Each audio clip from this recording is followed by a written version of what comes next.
கணித்துக்குரிய அல்லாஹுடைய நல்லடியார்களே, துல்ஹஜ் மாதத்தினுடைய ஈகை திருநாள் ஹஜ்ஜு பெருநாளை நேற்றைய தினம் விமர்சையாக கொண்டாடி அல்லாஹ்வுக்கு நன்றி கடன் செலுத்தி எல்லோரும் ஒரே மைதானத்தில் ஒன்று கூடி தக்பீர் சொல்லி அல்லாஹ் தான் இந்த உலகத்தில் இருக்கும் எல்லா அம்சங்களை விடவும் மிக பெரியவன், அவன்தான் முதன்மையானவன், எம்மிடம் இருக்கின்ற அருள்களை தந்தவன் அவன்தான் என்பதை நாம் நேற்று பறைசாற்றி இருந்தோம். கணித்துக்குரிய அல்லாஹுடைய நெல்லடியார்களே, அதே அந்த தொடர்ச்சியில் வெள்ளிக்கிழமை தினம் இன்று ஒன்று கூடி சுபஹானல்லாஹ் உண்மையில் ஒரு சிறந்த ஒரு சந்தர்ப்பத்தை பயன்படுத்தி இஸ்லாத்தின் ஒரு சில பகுதிகளை கற்றுக்கொள்ள வேண்டும் என்ற அந்த பேரார்வத்தோடு நாம் இருக்கிறோம். கணித்துக்குரிய சகோதரர்களே, ஒரு மனிதன் தன்னுடைய வாழ்க்கையில் அல் குர்ஆனோடு கொண்டிருக்கின்ற அந்த தொடர்பு இருக்கிறதே, அந்த தொடர்பில் 3 முக்கியமான அம்சங்களை அவன் அல் குர்ஆனோடு உண்டான அந்த தொடர்போடு 3 அம்சங்களை அவன் தன்னகத்தே கொண்டிருக்க வேண்டும். இதில் முதலாவது அம்சம் அல் குர்ஆனுடைய அந்த வேத வசனங்களில் இருந்து தான் படிப்பினை பெற்றுக் கொள்ள வேண்டும். 2வது அம்சம் தான் பெற்ற படிப்பினைகளை வாழ்வில் நடைமுறைப்படுத்த வேண்டும் என்ற அந்த ஆர்வத்தோடு அதற்கான முயற்சிகளில் ஈடுபட வேண்டும். 3வது அம்சம் தான் பெற்ற அல் குர்ஆனில் இருந்து நான் பெற்ற படிப்பினைகளில் என்னிடத்தில் என்னுடைய வாழ்க்கையில் எத்தனை அம்சங்கள், எத்தனை வாழ்வியல் நெறிகள் எனது வாழ்க்கையில் இருக்கிறது என்ற அந்த சுய விசாரணையை நானும் நீங்களும் கேட்டுக்கொள்ள வேண்டும். அல் குர்ஆன் உடனான அந்த தொடர்பு அற்று போனால், அதில் விரிசல் ஏற்பட்டால், குர்ஆனுடனான தொடர்பில் நாம் தூரமாகினால் எம்முடைய ஆன்மா செத்து போய் மரணித்து ஆன்மீக வறட்சிக்கு சென்று நாம் கொஞ்சம் கொஞ்சமாக பாவத்தின் விளிம்பில், நரகத்தின் விளிம்பில், பாவங்கள் பறந்து கிடக்கின்ற ஒரு வாழ்க்கைக்குள் நாம் தள்ளப்படுகின்ற ஒரு அவலட்சணமான ஒரு நிலை எம்மிடத்தில் உருவாகும். ஒரு மிக எளிமையான ஒரு உதாரணம் சொல்வதாக இருந்தால், ஒரு மனிதன் தனது வாழ்க்கையில் அவன் போஷாக்கான உணவுகளை உண்டு, நல்ல விட்டமின்கள் கொண்ட உணவுகளை உண்டு, கணிப்புகள் கொண்ட உணவுகளை உண்டு தன்னை வலுப்படுத்தி தன்னை ஆரோக்கியமாக வைத்துக் கொள்வது அவசியமானது. ஒரு மனிதன் அந்த போஷாக்கான உணவுகளை உட்கொள்ள தவறினால், அதில் அசட்டைத்தனம் காட்டினால், பொடுபோக்கு செலுத்தினால், அவனுடைய உடல் நிலை பலகீனம் அடைந்து அவன் நோய்க்குள் தள்ளப்பட்டு அவன் மரணத்தை எதிர்கொள்ளுகின்ற ஒரு துர்ப்பாக்கிய நிலைக்கு அந்த மனிதனுடைய உடல் சென்று விடுகிறது. இதே போலதான் அந்த உடலுக்குள் இருக்கின்ற ஆன்மா, அந்த ரூஹ் என்று சொல்லக்கூடிய அந்த சோல், அந்த ஆன்மா அதற்கு தேவையான போஷாக்கை பெற்றுக்கொள்ள தவறினால், அந்த ஆன்மாவுக்கு தேவையான விட்டமின்களை பெற்றுக்கொள்ள தவறினால், அந்த ஆன்மாவுக்கு தேவையான அனைத்து அம்சங்களையும், நல்ல அம்சங்களையும் அது பெற்றுக்கொள்ள தவறினால், அந்த ஆன்மா பலகீனமடைந்து அது நோய்க்குள் தள்ளப்பட்டு நோய்வாய்ப்பட்டு அந்த ஆன்மா மரணத்தை சம்பவிக்கும். மரணம் என்பது லிட்டரலி ஒருத்தர் மௌத்தாகிறது சொல்லல. அந்த ஆன்மா அதற்கான போஷாக்கை பெற்றுக்கொள்ள தவறினால், 1 நாள், 2 நாள், 1 வாரம், 1 மாத காலம், 1 வருட காலம் என்று அந்த ஆன்மாவுக்கான போஷாக்கை அது பெற்றுக்கொள்ள தவறினால், அது கொஞ்சம் கொஞ்சமாக பலகீனப்பட்டு ஆன்மீக வறட்சி அடைந்து அது மரணத்தை சம்பவிக்கும். மரணம் என்பது பாவங்கள் எல்லாம் சர்வசாதாரணமாய் போய்விடுகின்ற ஒரு நிலைக்கு அந்த ஆன்மா தள்ளப்பட்டு விடும். எனவே இங்கு கேள்வி ஒன்று எழும்புகிறது. உடலுக்கான போஷாக்கு, உடலுக்கான ஆரோக்கியத்தை பெற்று தருகின்ற அம்சங்கள், ஆரோக்கியமான உணவுகள், நாம் நாளாந்தம் அதை கன்சியூம் பண்ணுகின்றோம். இங்கு கேள்வி என்னவென்றால், ஆன்மாவுக்கான போஷாக்கு என்ன? கணித்துக்குரிய சகோதரர்களே, அல்லாஹ் ரப்புல் ஆலமீன் அல் குர்ஆனை பற்றி சொல்லும் போது, நாங்கள் அல் குர்ஆனை நபியே உமக்கு வஹியாக தந்தோம் என்று அல்லாஹ் சொல்லும் போது சொல்கிறான், அழகானது ஒரு வார்த்தை, ஒரு ஆழமான ஒரு ப்ரொஃபவுண்டான ஒரு வார்த்தையை அல்லாஹ் ரப்புல் ஆலமீன் பாவிக்கிறார். வகதாலிக அவ்ஹைனா இலைக ரூஹம் மின் அம்ரினா, வகதாலிக அவ்ஹைனா, நாங்கள் உமக்கு வஹியை தந்தோம். எப்படி தந்தோம்? ரூஹம் மின் அம்ரினா, ஒரு ஆன்மாவை வஹியாக உங்களுக்கு நாம் தந்தோம். இங்கு ரூஹ் என்பது அல் குர்ஆன். குர்ஆனை வஹியாக உமக்கு நாம் அருளினோம் என்று சொல்லும் போது அல்லாஹ் பயன்படுத்துகின்ற அந்த பதப்பிரயோகம் ரூஹ், ஆன்மா, சோல். கணித்துக்குரிய சகோதரர்களே, இந்த வசனத்தை தஃப்சீருடைய ஆசிரியர்கள் அவர்கள் விளங்கப்படுத்தும் போது சொல்கிறார்கள், அல் குர்ஆனுக்கும் உள்ளத்தின் அந்த உள்ரங்கமாக இருக்கின்ற, உள்ளமல்ல, அந்த உடலின் உள்ரங்கமாக இருக்கின்ற அந்த ஆன்மாவுக்கும் அல் குர்ஆன் எனும் ஆன்மாவுக்கும் இடையில் மிக மிக நுணுக்கமான, நெருங்கிய, பின்னி பிணைந்த ஒரு தொடர்பு இருக்கிறது. எனவே அல் குர்ஆனை படிப்பதிலும் அதனூடாக உள்ளத்தை, ஆன்மாவை அறிவூட்டுவதிலும் அதனுடனான தொடர்பை ஏற்படுத்திக் கொள்வதிலும் அதனை அதிகம் அதிகம் வாசிப்பதிலும் ஓதுவதிலும் தான் ஆன்மா மீட்சி பெறுகிறது. அது ஆரோக்கியமாக நல்ல ஒரு ஆக்டிவான நிலையில் அந்த ஆன்மா இருக்கும். எப்போது அல் குர்ஆன் உடனான தொடர்பு அதிகரித்தால். ஒருவர் ஒரு வாரத்துக்கு அல் குர்ஆனை ஓதாமலே இருக்கிறார், அவருக்கும் அல் குர்ஆனுக்கும் இடையில் ஒரு மிகப்பெரியதொரு விரிசல் உண்டாகி விடுகிறது. ஒரு மாத காலம், ஒரு வருட காலம், அல்லது கடந்த ரமதான் என்று வைத்துக் கொள்ளுங்கள். அவருக்கான எப்படி உடலுக்கான போஷாக்கான உணவுகள் சரியாக உட்கொள்ளப்படாத நிலைக்கு போனால் அந்த உடல் பலகீனம் அடையுமோ, அதே போல ஆன்மாவும் பலகீனம் அடையும். குர்ஆனுடனான தொடர்பு விரிசல் அடைந்தால் அந்த உள்ளம், ஆன்மா பலகீனம் அடையும். ஈற்றிலே அது நன்மைகள் செய்யாத, பாவங்கள் எல்லாம் சர்வ சாதாரணமாய் போன ஒரு நிலைக்கு தள்ளப்படும். இதனால் தான் நபிகளார் சொன்னார்கள், அல் குர்ஆனில் இருந்து ஒரு சில பகுதியேனும் மனனம் செய்யாத, அல் குர்ஆனை ஓதாத உள்ளம் மரணித்த உள்ளத்தை போன்றது என்று சொன்னார்களே. ஏன் அப்படி சொன்னார்கள்? ஏனென்றால் உள்ளத்துக்கு நாம் உடலுக்கு உணவை கொடுப்பது போன்று உள்ளத்துக்கும் உணவு வழங்க வேண்டும். அது உணவு என்பது அல் குர்ஆனை ஓதுவதும் அதனுடனான தொடர்பை அதிகரிப்பதும் தான் என்ற உண்மையை நாம் புரிந்து கொள்ள வேண்டும். கணித்துக்குரிய சகோதரர்களே, இப்படியான ஒரு தொடர்பை அல் குர்ஆனோடு மட்டுமல்ல, நபிகளாருடைய சுன்னா, நபிகளாருடைய நபிமொழிகளோடு அதனை படித்துக் கொள்வதில், அதனை அறிவூட்டிக் கொள்வதில் நாம் அதீத அக்கறை செலுத்தி அதனுடன் தொடர்பை ஏற்படுத்தி கொண்டால் நிச்சயம் ஒரு மிகச் சிறந்த ஆன்மாவை எம்மால் உருவாக்க முடியும். இதனால் தான் சொல்வார்கள், அல்லாஹு ரப்புல் ஆலமீன் அல் குர்ஆனில் நல்ல மூமின்கள், தக்குவாவில் உச்சத்தில் இருக்கின்ற மூமின்கள் தான் தவறு செய்வார்கள் என்று அல்லாஹ் சொல்கிறார். எப்படி? நல்ல தக்குவாவில் உச்சத்தில் இருக்கின்ற நல்ல அடியார்கள் தான் பாவம் செய்வார்கள் என்று சொல்கிறான். சொல்லிவிட்டு அல்லாஹ் சொல்லுகின்ற ஒரு உண்மையான நிதர்சனமான உண்மை இருக்கிறது. என்னவென்றால், அவர்கள் தவறு செய்வார்கள், ஆனால் அந்த தவறில் அவர்கள் தொடர்ந்தேர்ச்சியாக இருக்க மாட்டார்கள். அதில் இருந்து அவர்கள் விழித்துக் கொள்வார்கள், அவர்கள் பாவ மன்னிப்பு தேடிக் கொள்வார்கள். எனவே நல்ல ஒரு மனிதனுக்கும் ஒரு இறையச்சவாதிக்கும் சாதாரண ஒரு அடியானுக்கும் இடையில் இருக்கின்ற வேறுபாடு என்ன, அந்த பிரிகோடு என்ன? ஒரு சாதாரண அடியான் அவன் தவறு செய்வான், அந்த தவறை மீள செய்வான். தான் செய்கின்ற தவறை அது தவறுதான் என்று அவன் உணர்ந்து கொள்ள மாட்டான். அதை உணர்ந்து கொண்டாலும் அது தவறு என்று தெரிந்த நிலையில் அவன் தவறில் மூழ்கி போவான். அதற்கு சாக்கு போக்குகளை சொல்லிக் கொள்வான்.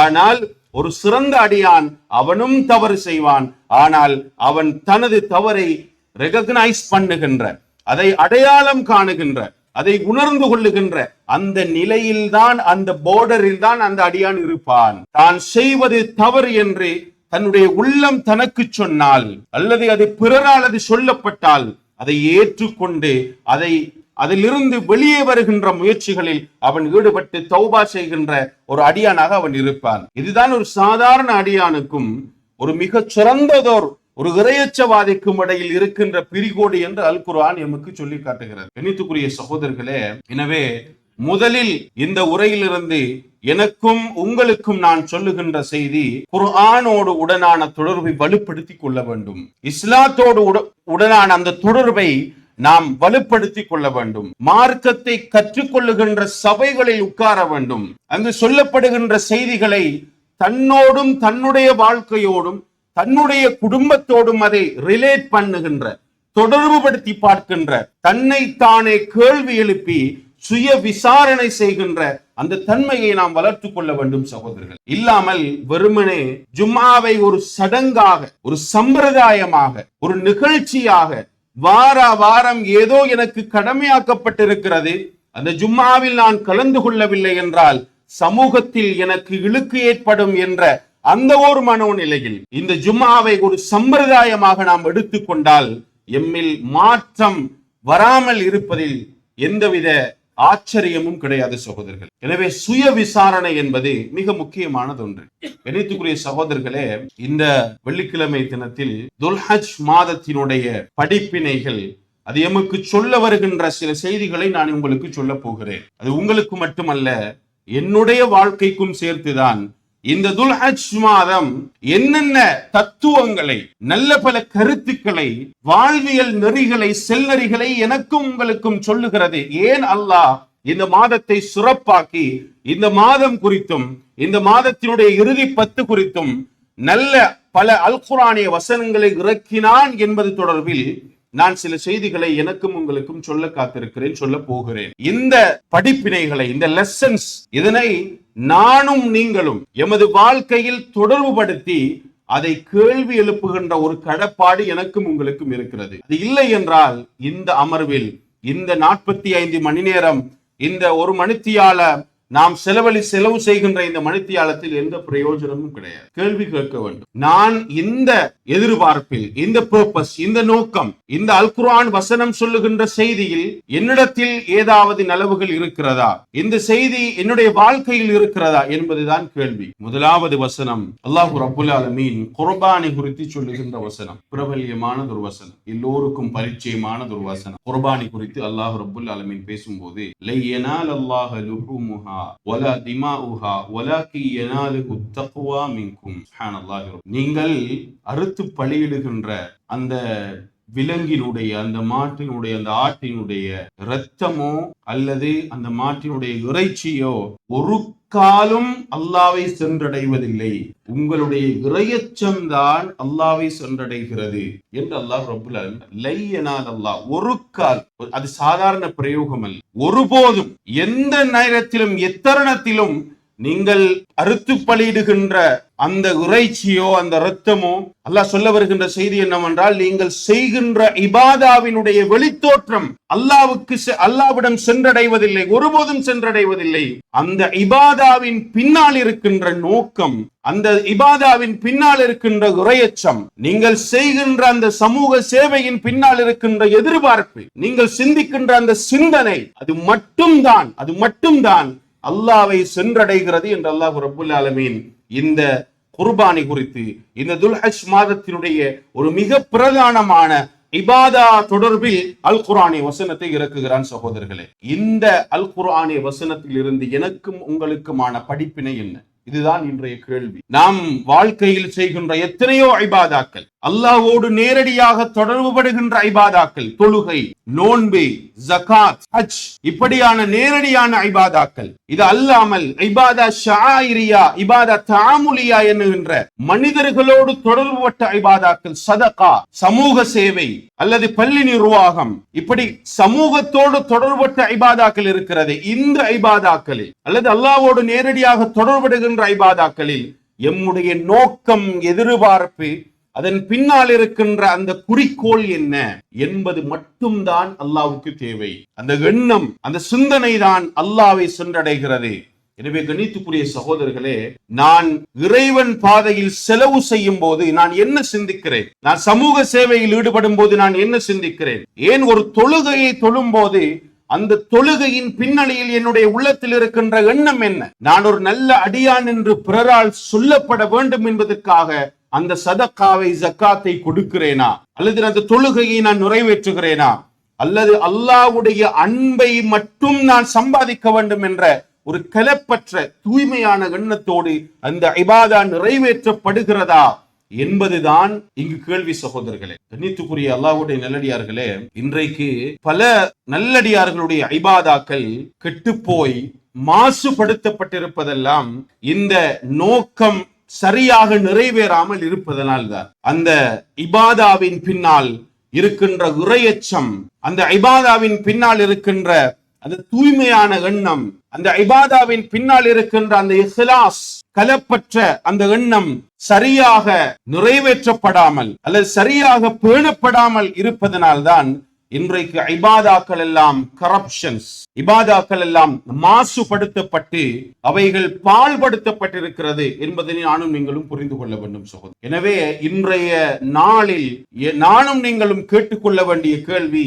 எத்தனையோ சதகாக்களை நான் செய்திருக்கிறேன், எத்தனையோ நல்ல இபாதாக்களை, உயரிய இபாதாக்களை நான் செய்திருக்கிறேன். அந்த இபாதாக்களின் பின்னால் நான் என்ன நினைத்தேன், என்ன எதிர்பார்ப்பை நான் கொண்டிருந்தேன், அதன் பின்னால் இருந்த என்னுடைய இஹ்லாஸினுடைய படித்தரம் என்ன, உலக ஆதாயங்களை எதிர்பார்த்து நான் சில சேவைகளை செய்திருக்கிறேனா, சமூகத்தில் பலருக்கு உதவிகளை செய்திருக்கிறேனா, ஏதாவது உலக ஆதாயங்கள் என்னுடைய இபாதாக்களின் பின்னால் இருக்கிறதா என்பதுதான் கேள்வி சகோதரர். அப்படி இருக்கும் பட்சத்தில் அதிலிருந்து நாம் மீண்டு பாவ மன்னிப்பு தேட வேண்டிய ஒரு கட்டாயத்தில் இருக்கிறோம். இரண்டாவது லெசன், நபி இப்ராஹிம் அலைஹிஸ்ஸலாத்து வஸ்ஸலாம் அவர்கள் தான் இந்த மாதத்தின் ஒரு என்ன சொல்றது ஒரு கதாநாயகன். இந்த மாதத்தினுடைய மிக முக்கியமான ஒரு மனிதர் நபி இப்ராஹிம் அலைஹிஸ்ஸலாம். அவருடைய வாழ்வியல் நெறிகள் தான், அவருடைய தியாகம் தான் இந்த மாதத்தோடு பின்னி பிணைந்திருக்கிறது. நபி இப்ராஹிம் அலைஹிஸ்ஸலாம் அவர்கள் காபாவை கட்டிய நேரத்தில் தன்னுடைய குழந்தை இஸ்மாயிலையும் தன்னுடைய மனைவியையும் அந்த எந்த விதமான புட்பூண்டுகளும் இல்லாத பாலைவனத்தில் விட்டுவிட்டு ஒரு பள்ளிவாசலை கட்டி அவர்களுக்கு ஒரு கன்வீனியனான வாழ்வதற்கு தகுதியான ஒரு ஏற்பாடை செய்துவிட்டு நபி இப்ராஹிம் அலைஹிஸ்ஸலாம் ஒரு பிரார்த்தனை செய்கிறார்கள். அந்த பிரார்த்தனை கண்ணியத்துக்குரிய சகோதரர்களே, ஒவ்வொருவருடைய வீட்டிலும் மீள மீள ஆய்வுக்குட்படுத்தப்பட வேண்டியது ஒரு பிரார்த்தனை. நபி இப்ராஹிம் அலைஹிஸ்ஸலாம் அவர்கள் செய்த துஆ, காபாவை கட்டிவிட்டு மிக பெரியதொரு தியாகத்தை செய்துவிட்டு அல்லாஹ் சொன்னான் என்பதற்காக எத்தனையோ வருடங்கள், கிட்டத்தட்ட சொல்லப்படுகிறது 90 வயதில் நபி இஸ்மாயில் அலைஹிஸ்ஸலாம் கிடைக்கிறார். தன்னுடைய மனதுக்கு மிகவும் நெருக்கமானதொரு குழந்தை, தான் தவம் கிடந்து பெற்றதொரு குழந்தை, அல்லாஹ்விடத்தில் பிரார்த்தனை செய்து செய்து செய்து தான் பெற்றெடுத்த குழந்தையையும் அல்லாஹ் சொன்னான் என்பதற்காக யாருமே இல்லாத, மனித சஞ்சாரம் இல்லாத ஒரு இடத்தில் அவர்கள் விட்டு விடுகிறார்கள். நமக்கு தெரிகிறது, புரிகிறது, எம்முடைய உணர்வால் அதனை புரிந்து கொள்ள முடிகிறது. எவ்வளவு பெரிய, யாராலும் செய்ய முடியாத ஒரு உலகத்தில் உலகத்தை நம்பி வாழுகின்ற யாராலும், ஈவன் அல்லாஹ்வை நம்பி வாழுகின்ற யாராலுமே செய்ய முடியாத ஒரு தியாகம், ஒரு செயல். அதனை செய்துவிட்டு ஒரு பள்ளிவாசலை கட்டிவிட்டு நபி இப்ராஹிம் அலைஹிஸ்ஸலாம் செய்த பிரார்த்தனை என்ன சகோதரர்களே? அல் குர்ஆன் சொல்லி காட்டுகிறது, ரப்பனா தகப்பல் மின்னா இன்னக அன்தஸ் ஸமீஉல் அலீம். அல்லாஹ் இந்த செயலை, இந்த sacrifice, இந்த தியாகத்தையும் நான் செய்த இந்த பள்ளிவாசலை கட்டுகின்ற இந்த செயலையும் அல்லாஹ் ஏற்றுக்கொள்வாயாக. தகப்பல் மின்னா, ஏற்றுக்கொண்டு விடு. கணித்துக்குரிய சகோதரர்களே, இபாதத் செய்வது என்பது ஒரு சாதாரணமான அம்சம். எல்லோராலும் தொழ முடியும். அல்லாஹ்வை நம்பி நபிகளாருடைய சுன்னாவை பின்பற்றுகின்ற, மறுமை நாளை நம்புகின்ற எல்லோராலும் தொழ முடியும், இபாதாக்கள் செய்ய முடியும். சகோதரர்களே, முஸ்லிமாக வாழுகின்ற, முஸ்லிம்கள் பெரும்பான்மையாக வாழுகின்ற அல்லது முஸ்லிமாக சமூகமாக வாழுகின்ற எல்லோராலும் தொழ முடியும், இபாதாக்கள், ஏனைய இபாதாக்களை செய்ய முடியும். ஆனால் அந்த இபாதாக்களை ஏற்றுக்கொள்ளப்பட்ட இபாதாவாக மாற்றுதல் என்ற அந்த ப்ராசஸ், அந்த செயற்திட்டம், நாம் செய்கின்ற ஒவ்வொரு இபாதாவையும் ஏற்றுக்கொள்ளப்பட்ட ஒரு இபாதாவாக மாற்றுதல் என்பது ஒரு கடினமான காரியம். எல்லோராலும் முடியாது. ஏற்றுக்கொள்ளப்பட்ட இபாதா, நான் என்னுடைய 25, 26, 30, 40, 50 ஆண்டுகளில் நான் தொழுகைகள் எல்லாமே ஏற்றுக்கொள்ளப்பட்டு பரிபூர்ணமான கூலியை எனக்கு பெற்று தந்தது என்று யாராலும் சொல்ல முடியுமா? யாரால் ஒருவராவது? முடியாது.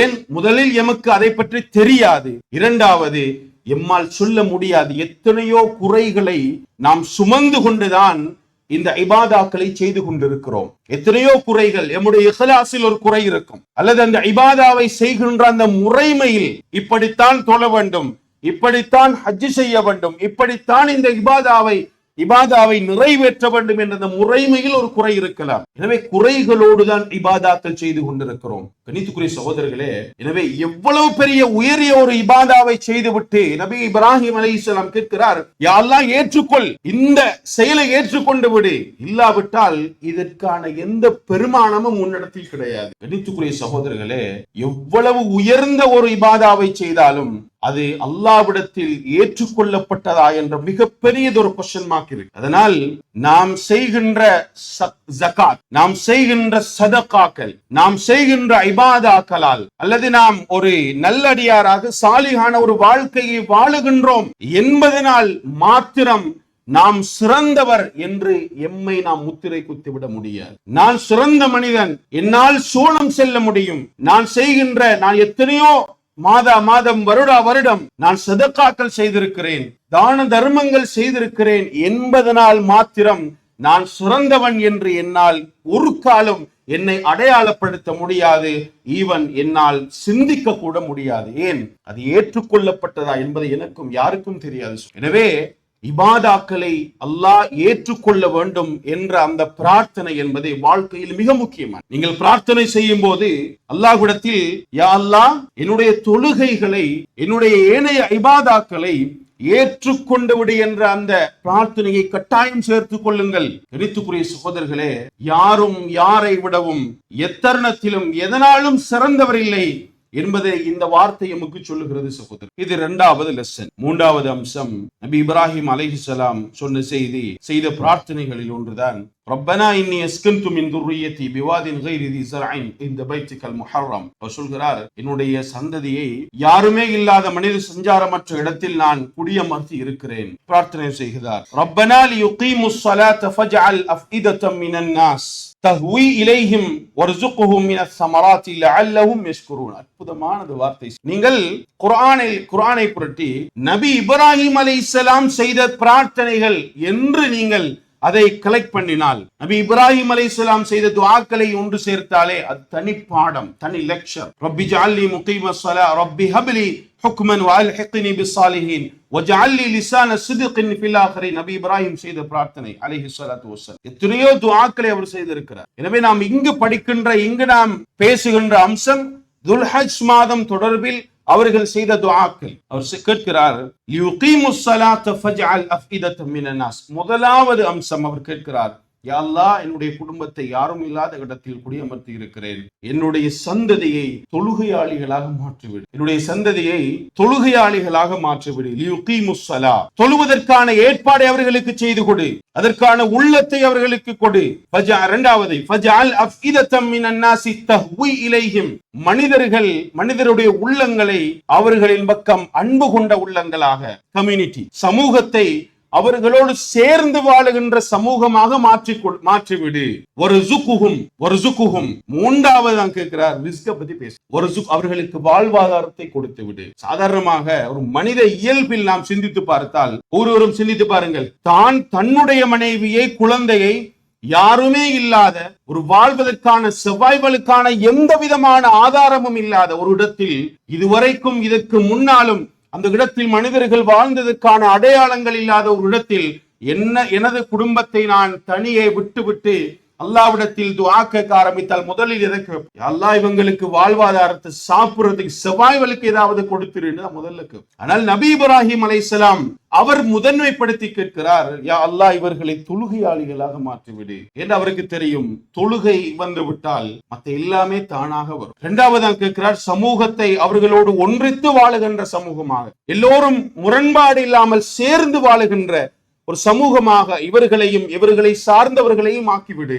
மூன்றாவது, தென் வர்ஸுக்ஹும் மினஸ் ஸமராத்தி லஅல்லஹும் யஷ்குரூன். அந்த முடிவிலேயும் ஒரு ட்விஸ்ட் இருக்கு. வர்ஸுக்ஹும் மினஸ் ஸமராத், இவர்களுக்கு ரிஸ்கை, வாழ்வாதாரத்தை கொடுத்து விடு. தொழுகை வந்தால், நல்ல இபாதத் செய்கின்ற அந்த உள்ளம் வந்து விட்டால், அல்லாஹ்வோடு உடனான அந்த தொடர்பு இயல்பாக வந்து விட்டால், ஏனைய அம்சங்கள் எல்லாம் அதனோடு சேர்த்து அது இயல்பாகவே அது வரவழைக்கப்படும் என்பதை நபி இப்ராஹிம் அலைஹிஸ்ஸலாம் தெளிவாக புரிந்திருந்தார். அந்த துஆவை கேட்டுவிட்டு அவர் முடிக்கின்ற அந்த நபி இப்ராஹிம் அலைஹிஸ்ஸலாமுடைய அந்த முடிவுரையை பாருங்கள், லஅல்லஹும் யஷ்குரூன். அவர்கள் இந்த மூன்று அருள்களுக்கும், நல்ல அந்த இபாதத் செய்கின்ற அந்த அல்லாஹ்வோடு நெருக்கத்தை கொண்ட அந்த உள்ளம், தொழுகின்ற அந்த உள்ளம், நல்ல ஆரோக்கியமான முரண்பாடு இல்லாத சமூக வாழ்வு, மூன்றாவது வாழ்க்கைக்கு தேவையான அந்த வாழ்வாதாரம், தேவைக்கு மிஞ்சிய வாழ்வாதாரம் அல்ல, வாழ்வாதாரத்துக்கு தேவையான அந்த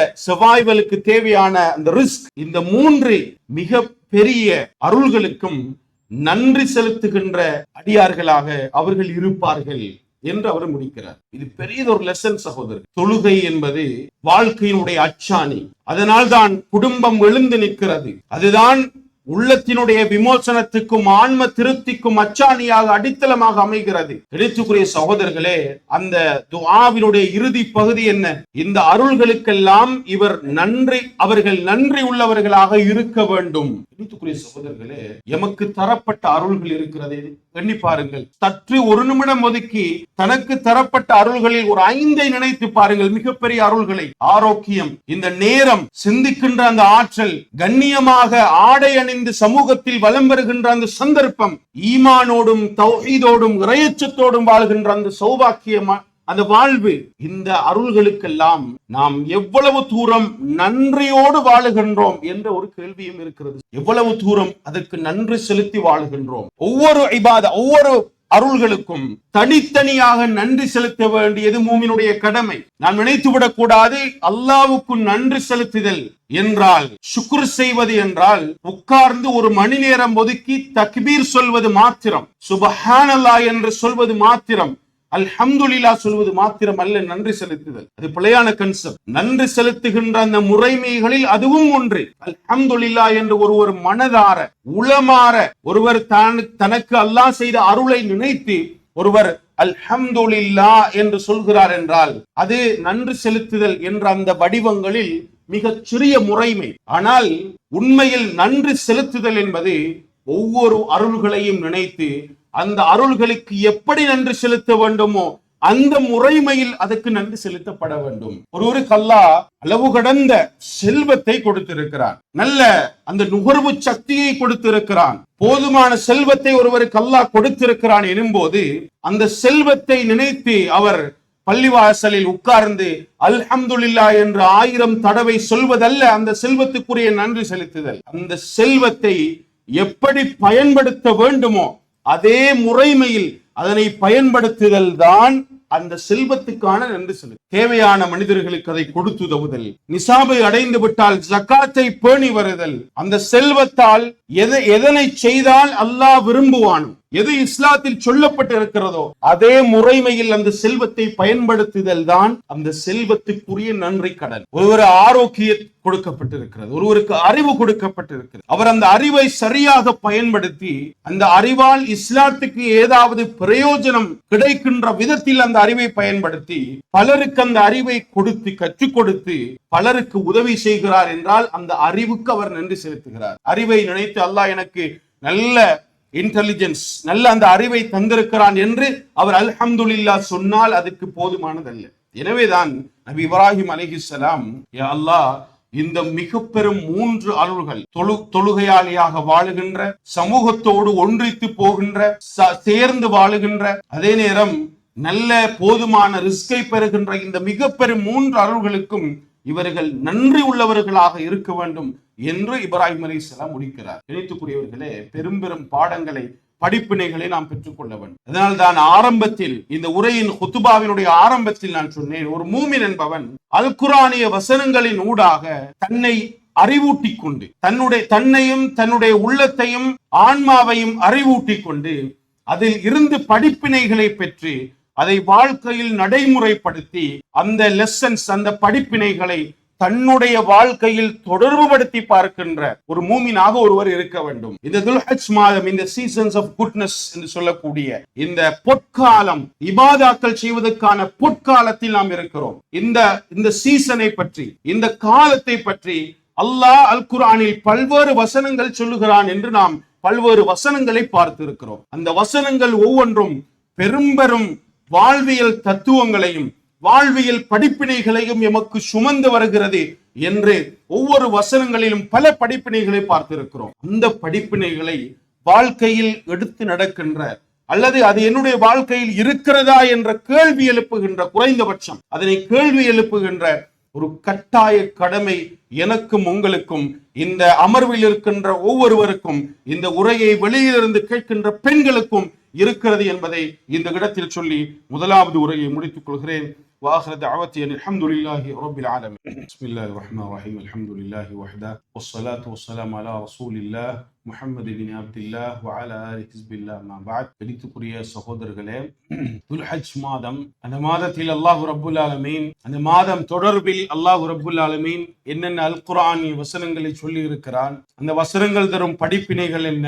நபி இப்ராஹிம் அலைஹிஸ்ஸலாம் தான் இந்த மாதத்தினுடைய காரணகர்த்தா. அவர்கள் தொடர்பில் அவர்கள் அல்லாஹ்விடத்தில் இந்த மாதம் தொடர்பில் இந்த மாதத்தில் கேட்ட பிரார்த்தனைகள் என்ன? இந்த பிரார்த்தனைகள் எமக்கு சொல்ல வருகின்ற சுமந்து வருகின்ற படிப்பினைகள் என்ன என்பது பற்றி முடிந்த அளவுக்கு என்னுடைய அறிவுக்குட்பட்டு சுருக்கமாக பார்த்திருக்கிறோம். இறுதியாக கணித்துக்குரிய சகோதரர்களே, இந்த பெருநாள் தினம் குறித்து 3 நாட்கள் இன்னும் 2 நாட்கள் நாம் இந்த பெருநாளை குர்பானி இன்னும் இந்த பெருநாளுடைய சந்தோஷங்களால் அலங்கரிக்க இருக்கிறோம். இந்த பெருநாள் குறித்து மிக முக்கியமான ஒரு அவசியமான காலத்தினுடைய தேவை கருதி ஒரு அல் குர்ஆனிய வசனம் நபிகளாருடைய நபிமொழியை ஞாபகப்படுத்த வேண்டிய அவசிய தேவை இருக்கிறது. கணித்துக்குரிய சகோதரர்களே, அல்லாஹ் ரப்புல் ஆலமீன் மூமின்களுக்காக 2 முக்கிய பெருநாள்களை உண்டு பண்ணி இருக்கிறார், ஏற்படுத்தி தந்திருக்கிறார். இந்த பெருநாள் தினம் என்பது மகிழ்ச்சியை வெளிப்படுத்தி சந்தோஷத்தில் அல்லாஹ்வுக்கு நன்றி செலுத்தி குடும்ப உறவுகளோடு சேர்ந்து தன்னுடைய பகைமைகளை எல்லாம் மறந்து அவைகளை கலட்டி வைத்து உறவுகளோடு சேர்ந்து உறவாடுகின்ற பகைமைகளை மறந்து வாழுகின்ற ஒரு சந்தர்ப்பமாக இந்த பெருநாள் தினம், இந்த ஈகை திருநாள் தினம் அமைய வேண்டும் என்பது இஸ்லாத்தினுடைய மிக முக்கியமான பெருநாள் குறித்த நோக்கங்களில் ஒன்று. ஏன் பெருநாள்? இந்த தொழுகையும் இந்த ஒன்று கூடலும் எல்லோரும் முஆனகா செய்து தக்பீர் சொல்லி கைகுலுக்கி சிரித்து புன்முறுவல் பூர்த்தி எல்லோருமாக ஒன்று சேர்ந்து ஒரே இடத்தில் தக்பீர் சொல்லி எல்லோரும் சமம்தான் என்ற அந்த வெளிப்பாடு இருக்கிறது. ஏன்? அதன் பின்னணியில் இஸ்லாம் என்பிடம் எதிர்பார்க்கின்ற அந்த நோக்கம் என்ன? எல்லோரும்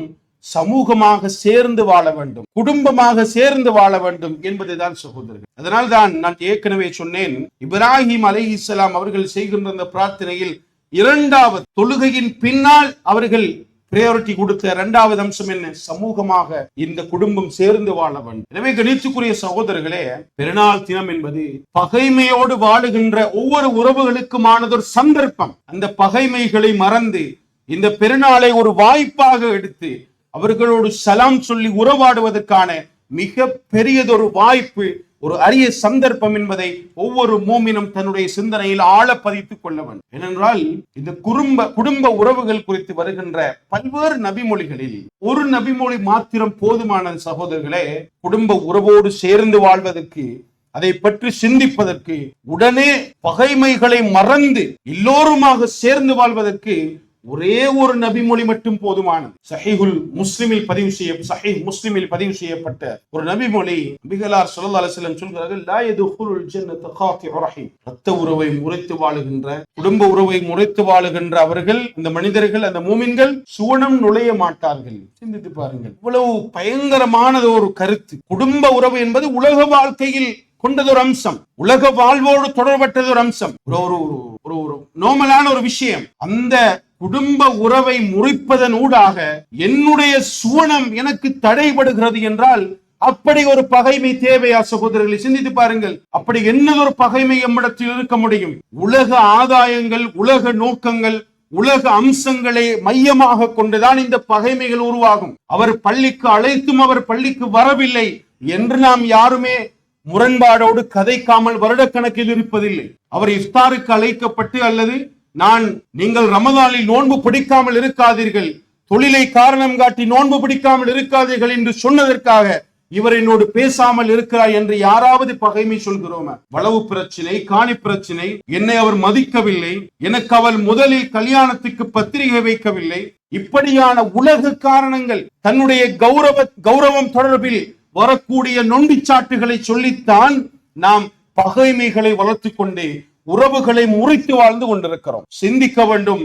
இந்த உறவை முறித்து வாழுவதன் ஊடாக என்னுடைய சுவனம், கணித்துக்குரியவர்களை சிந்தித்து பாருங்கள். ஏன் வாழுகிறோம்? ஏன் இபாதாக்கள் செய்கிறோம், தொழுகிறோம்? ஏன்? இது சுவனத்தை அடைந்து கொள்ளத்தானே. அந்த சுவனம் எனக்கு தடைபடுகிறது என்றால் இந்த நொடியை, இந்த கணமே அந்த உறவை முறித்து வாழுகின்ற அந்த குணத்தில் இருந்து வெளிவந்து பகைமையை தூக்கி எறிந்து விட்டு அவர்களோடு சேர்ந்து வாழ்வதற்கான முயற்சியில் ஈடுபட வேண்டிய கட்டாயத்து நானும் நீங்களும் இருக்கிறோம். நபிகளார் ஸல்லல்லாஹு அலைஹி வஸல்லம் ஒரு நபிமொழியை சொன்னார்கள்.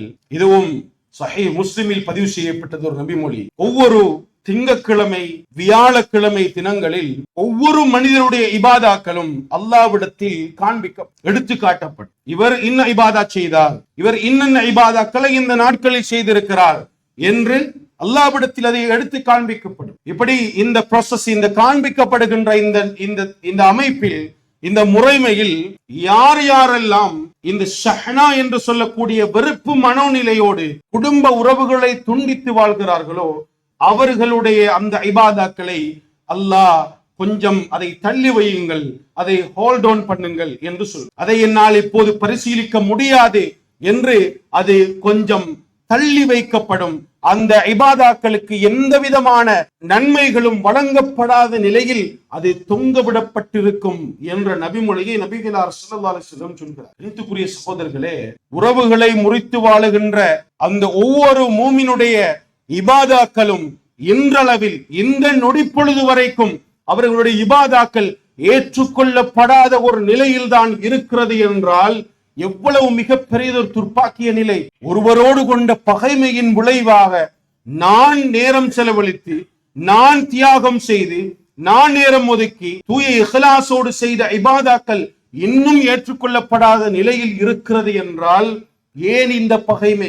எதற்காக என்னுடைய சூழம் தடைபடுகிறது? நான் செய்த இபாதாக்கள் எந்த பெருமானமும் இல்லாமல் அது இன்றளவிலும் வைக்கப்பட்டிருக்கிறது என்றால் கணித்துக்குரிய சகோதரர்களே, சிந்திக்க வேண்டும். இந்த பகைமைகளை மறந்து, இந்த சந்தர்ப்பத்தை பயன்படுத்தி, இந்த பெருநாளை பயன்படுத்தி நாம் முரண்பாடு கொண்ட உறவுகளோடு அவர்களுடைய குடும்பத்தை நாடி சென்று அவர்களுக்கு சலாம் சொல்லி அவர்களோடு இணைந்து வாழுகின்ற அந்த ஒரு ஆரோக்கியமான உறவை வலுப்படுத்துகின்ற ஒரு சந்தர்ப்பத்தை உருவாக்கி கொள்ளுங்கள். சிந்தித்து பாருங்கள், யார் யாரோடு நான் பகைமையோடு இருக்கிறேன், எத்தனை ஆண்டுகள், எத்தனை மாதங்கள், வருடங்கள் அவர்களுடைய பகைமையோடு இருக்கிறேன். அவர்களுடைய வீடுகளை நாடி செல்லுங்கள், வாசல் படியேறி அவர்களுடைய கதவுகளை தட்டி சலாம் சொல்லுங்கள். புன்முறுவலோடு அந்த உறவை மீளுருவாக்கம் செய்யுங்கள், வலுப்படுத்துங்கள். நிச்சயம் உங்களுடைய இபாதாக்களுக்கான பூரண கூலி வழங்கப்பட்டு உங்களுடைய சுவனம் உங்களுக்கு வாக்களிக்கப்படும். அது எனக்கும் தான் இன்ஷா அல்லாஹ். அல்லாஹு ரப்புல் ஆலமீன் மிக சிறந்த அடியார்களாக, உறவுகளோடு சேர்ந்து வாழுகின்ற அடியார்களாக இந்த துல்ஹஜ் மாதத்தில் அல்லாஹ் எமக்கு சொல்லுகின்ற படிப்பினைகளை வாழ்க்கையில் நடைமுறைப்படுத்துகின்ற அடியார்களாக எல்லா நிலைகளிலும், இந்த துல்ஹஜ் மாதம் சொல்வது போன்று எல்லா நிலைகளிலும் இஹ்லாஸை முதன்மைப்படுத்துகின்ற, மறுமையை இலக்காக கொண்டு பயணிக்கின்ற நல்ல மனிதர்களாக, அடியார்களாக அல்லாஹு ரப்புல் ஆலமீன் என்னையும் உங்களையும் ஆக்கிருவானாக. வஆகிரு தஅவதி அல்ஹம்துலில்லாஹி ரப்பில் ஆலமீன். வஅகூலு கௌலி ஹாதா வஸ்தக்ஃபிருல்லாஹ லி வலக்கும் வலிஜமீஇல் முஸ்லிமீன்.